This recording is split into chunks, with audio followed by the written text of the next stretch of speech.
Jingi walla blagami arako dukun. Jandamani nyali garama nyali nya. Nyali nya nyathan nyathan jem. Garama nyali tugun gunu. Wana jangma mala gunu. Gala tugun. Nyali nya tugun gunu. Bugube blagame. Hi, and welcome to Fighting for Justice, the Triumph of People Power.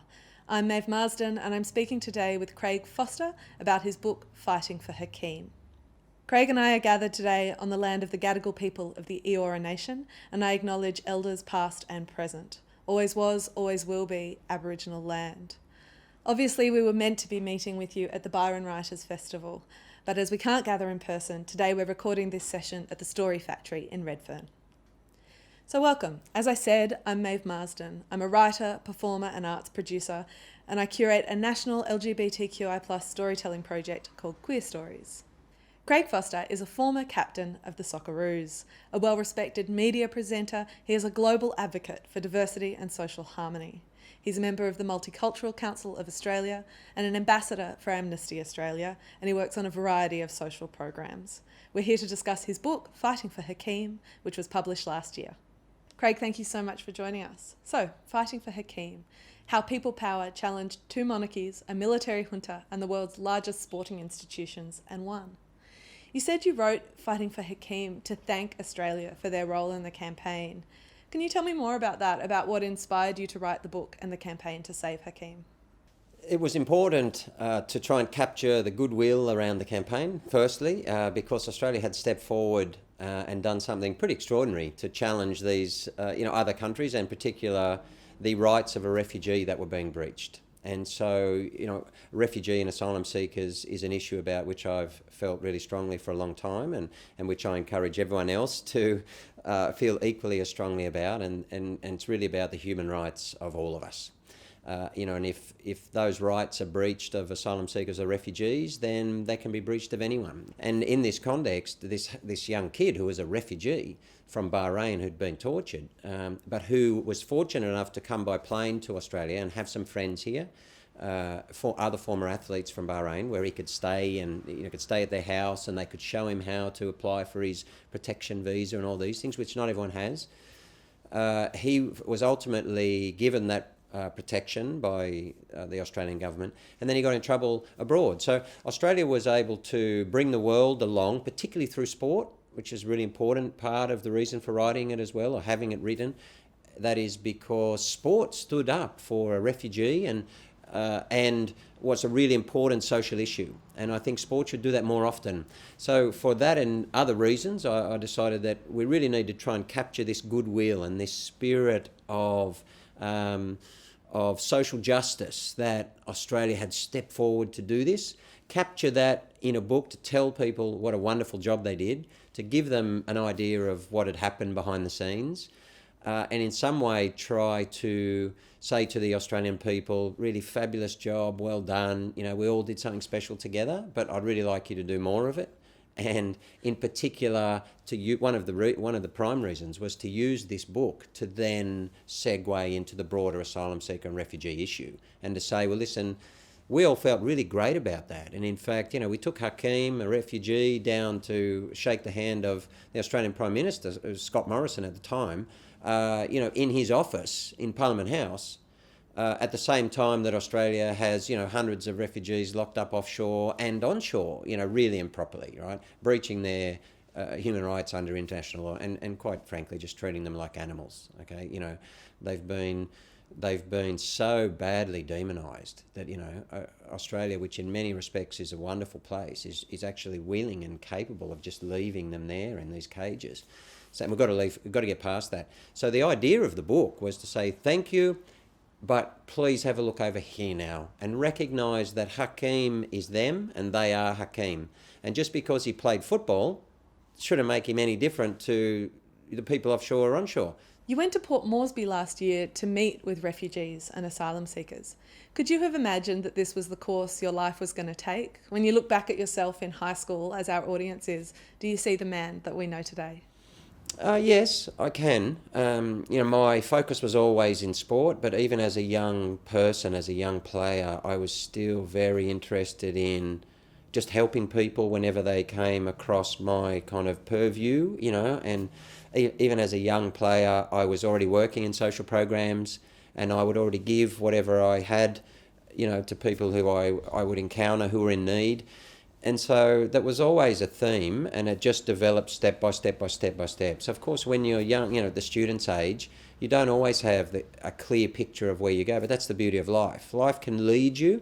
My advice to them, and kind of how I've led my own, is I just have certain purposes and things that I believe in, and then that can open a whole vista of wonder for you in your life, So I believe that, people who are minority communities whose human rights are being breached either by us or people around the world, who are being mistreated, and the history of humankind is that the powerful, often mistreat and demonise the weak, and this is the power relations within society. That's just a reality of human organisation, and like many great people in society, I feel that we have a responsibility, particularly of those of us who have what we call a platform, or we're in the public space, and sport is a highly influential social vehicle, where those of us who are given the opportunity to excel at the highest level of the game,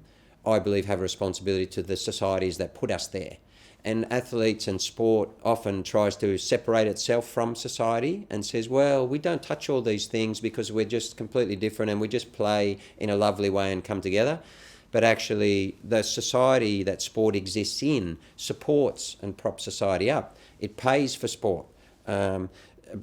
Sports people who are earning, hundreds of millions of dollars around the world, that money doesn't come from nowhere. It comes from government, and it comes from citizens of the world, of their country, of the world. And I believe that makes you obligated to help the people who've given you what you have. And that's always been, the way that I've approached it. So those issues can be many and varied, but when you find some issues in your life that you feel strongly about, that you know that you can change, that you know that you can make a significant contribution to, then this is the concept of people power, of course. Ultimately, governments and society is ordered on the consent of the people.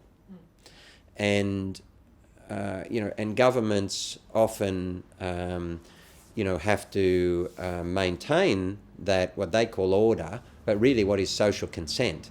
They maintain social consent through force. That's why it's called the police force. It's not called the police, the police people. And that is a part of the organisation of society that we see today. But the people in society have the real power to make change if you want to step forward and make it. And you see that in the climate movement, and particularly with kids, young people, youth and students have rightly stepped forward and said, well, we don't separate our personal life, our home life or our student life from our social life and, in fact, society and the world. And that's what the book is about. Sport tries to separate itself constantly, and many of us in sport are trying to bring it back and say, you're actually part of this. And so when every part of society speaks up for climate change, I mean, it's an issue for the world, or they speak up about refugees, of which there's tens of millions. And when different parts of society speak up, then many of us believe that sport should do likewise. Social media can be dismissed as frivolous, but it was integral to your campaign to free Hakeem. What role can young people have in using social media as a force for good?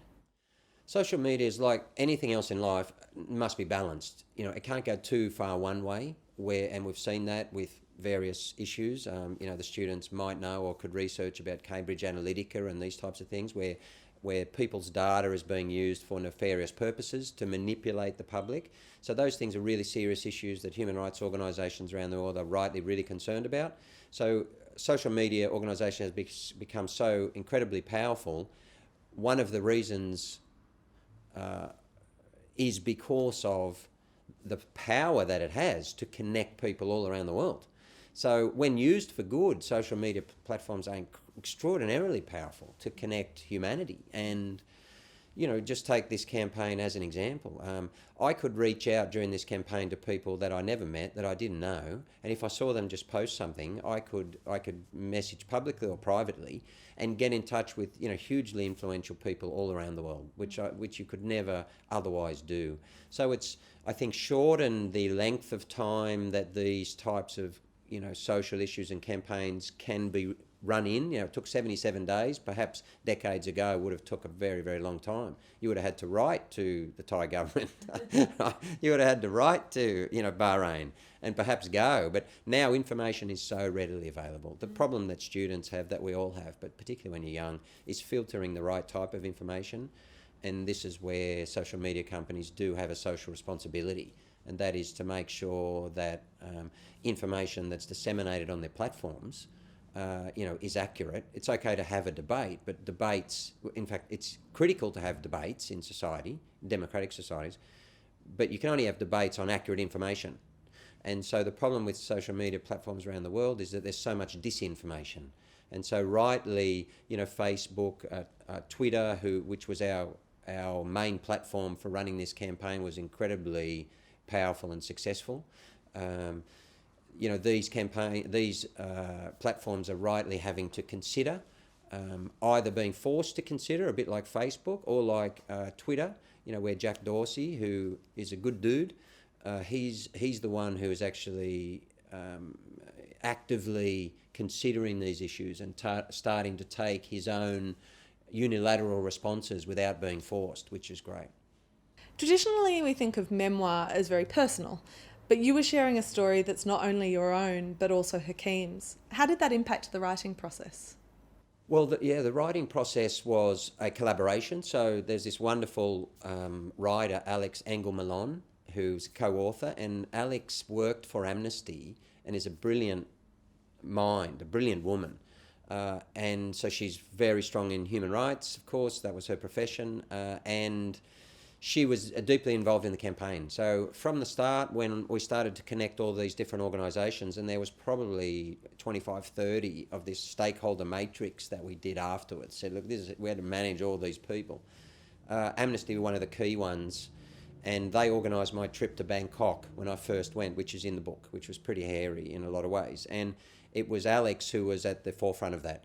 She put together the logistics of the trip. She particularly managed the security of the trip and how we're going to get out of Bangkok if something went wrong, which was likely to do so. And we're going to jump on a train and get over the border as quickly as possible. So we carried our passports on us and all these things. So I was very grateful for Alex's guidance on that, because I would have gone just completely naively, got on a plane and turned up and very likely ended up in jail, which wouldn't have been good for anyone. So Alex, I then asked her to put together the main framework of the book, and so we sat down, did lengthy interviews, but she knew many of the people involved as well, so she was able to conduct interviews and do all these things.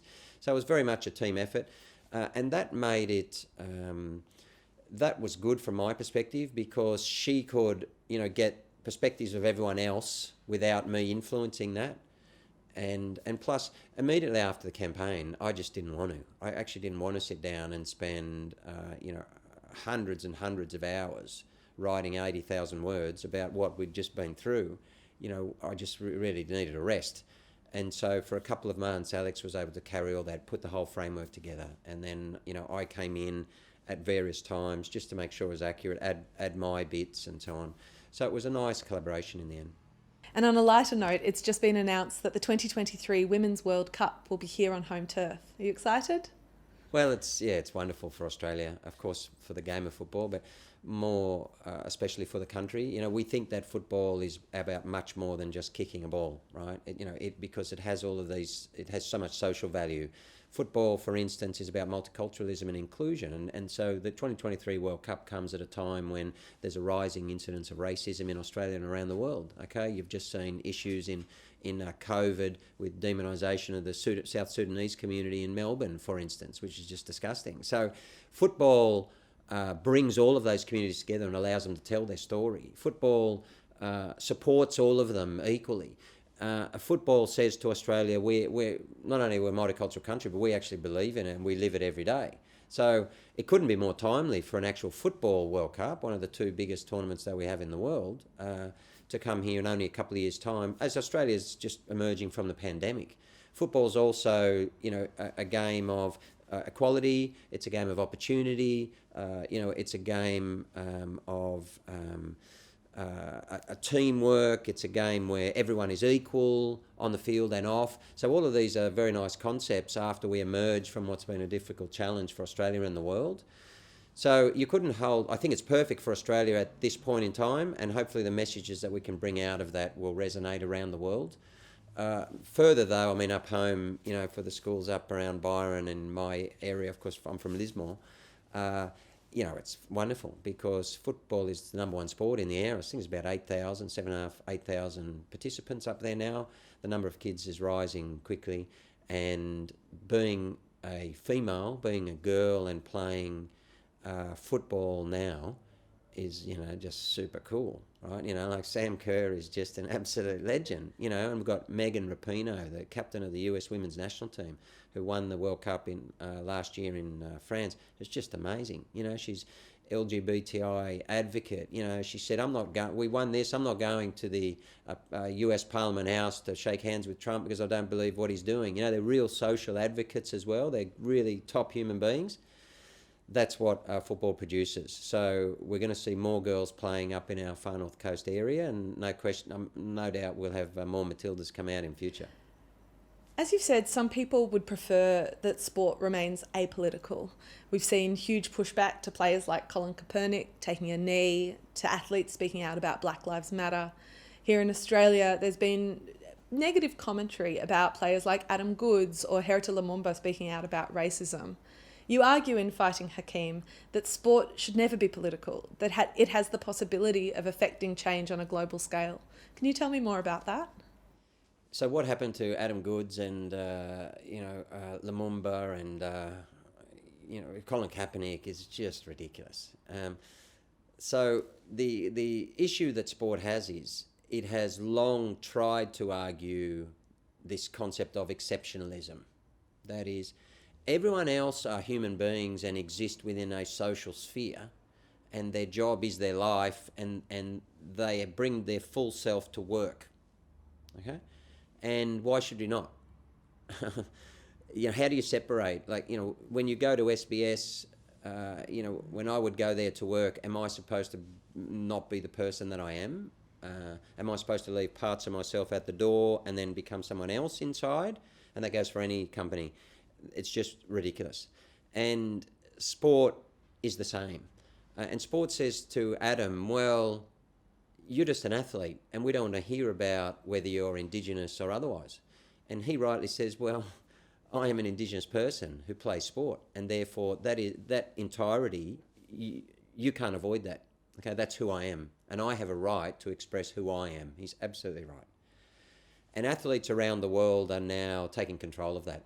One of the reasons that sport has got into this situation is simply commercialisation. And sport has been shaped by sponsors and corporate partners, as much of the world.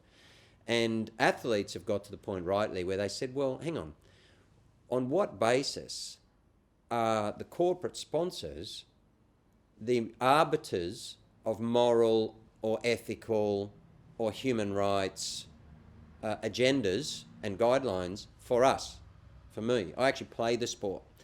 And so the sports would say, well, all of this money's coming here and you guys are getting paid really well, so you really just need to be quiet. And athletes are now saying, no, it's actually your responsibility to get partners and corporate sponsors who are consistent with the purposes of the sport, with the values of the sport, and with the values of us who play it.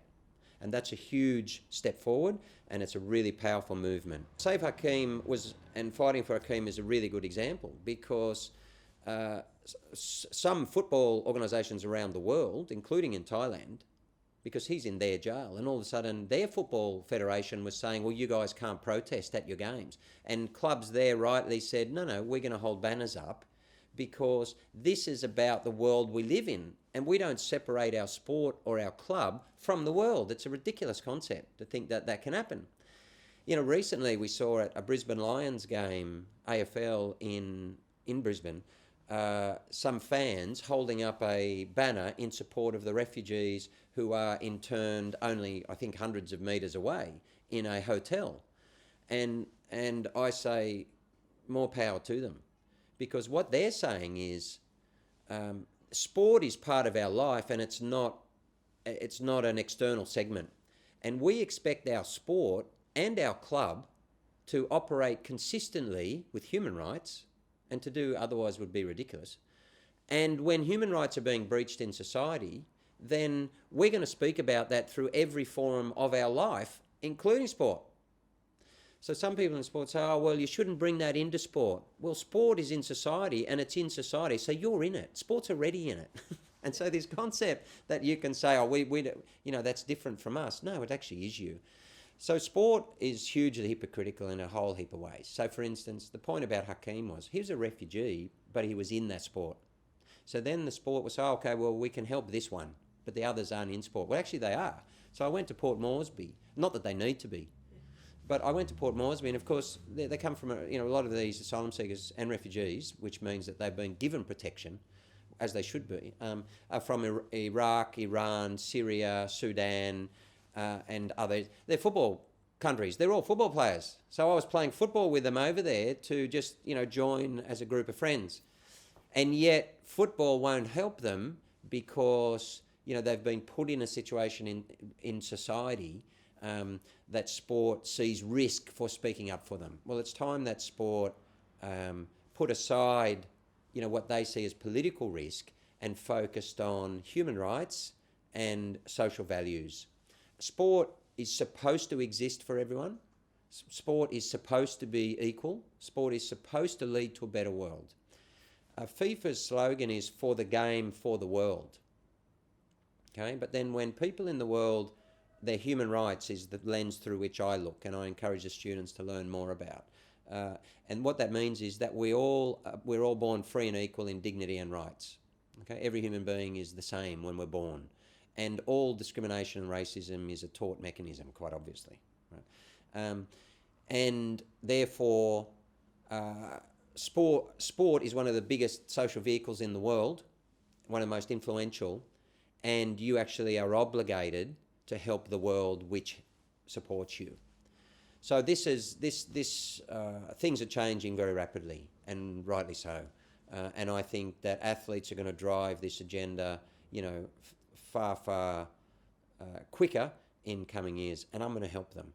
So, for instance, when Beijing are hosting the Winter Olympics, there's going to be a lot of athletes who are going to want to talk about the mistreatment of the Uyghur Muslims in northwest China. And there's over 1 million detained, and there's forced labour. It's one of the largest collective human rights abuses in the world since the Second World War. And yet, because of political considerations, many countries and people say nothing. But if sport is for the world, then you need to stand for the rights of everyone, not just athletes, not just fans, but the world in which we live. And that's a really... And by doing so, sport can actually, I believe, genuinely help create a better world. Thank you so much, Craig, for speaking with us today. And thank you to the Story Factory for having us. The Story Factory run programs for young people from under-resourced communities to improve their literacy, find their voice and tell their stories. You can also find more of these conversations on the Byron Writers Festival website, byronwritersfestival.com. Thank you, I'm Maeve Marsden, and it's been wonderful spending time with you today.